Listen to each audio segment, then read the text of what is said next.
ওলে ওকে কথা কবি না, ও রোজার হয় না, ও দাম রয়ে গেছে। আমি রোজা রাই নেই হেওয়ারা জানলো কেমনি তোকে মতো তার আমার গার্লফ্রেন্ড নাই কে যে সেরি সময় ফোন দিয়া সেরি খাইতে নিয়ে উড়ে দিবে। তোর গার্লফ্রেন্ড থাকবে কেন? তুই তো আজ্ঞা হচ্ছিস না, তোর গার্লফ্রেন্ড তো গুয়ের গন্ধ তো বলে দিলে গা।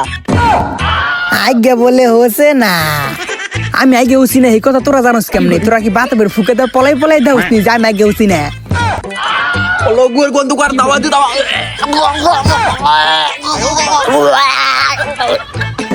গুহের গন্ধ তাহলে তোরা থাক, আমি যাই গে। এই খারা খারা যাওয়ার আগে একটা কথা শুনতে যা। কি কথা কবি তাড়াতাড়ি কম, আর আবার সময় নাই কে? ফজরের নামাজে গেছিলি? না তাহলে কি জোহর নামাজে গেছিলি? না তাইলে কি আসরে নামাজে গেছিলি? না তাইলে তো মাগরিবও যাবি না মনে হয়। মাগরিবে যামু না তোকে তারে কইছে কেডা? মাগরিবে তো যাবি, মাগরিবে জিপতে দে ছোসা। লোকটা ইফতারি কে নিকে দিছে, মানুষজন যাইবো তারপরে দোয়া দরুদ পড়বো তারপর সবাই খাইবো, তোরা গেলাই না গেল না আমি যাই গে। এ খারা খারা এখন তো 1টা বাজে। 1:30 বাজলে বাজুক, 1:30 বাজলে কি হইছে, আমি আগেই যাই গে, পরে আবার খাওয়া শেষ হয়ে যাবে গা।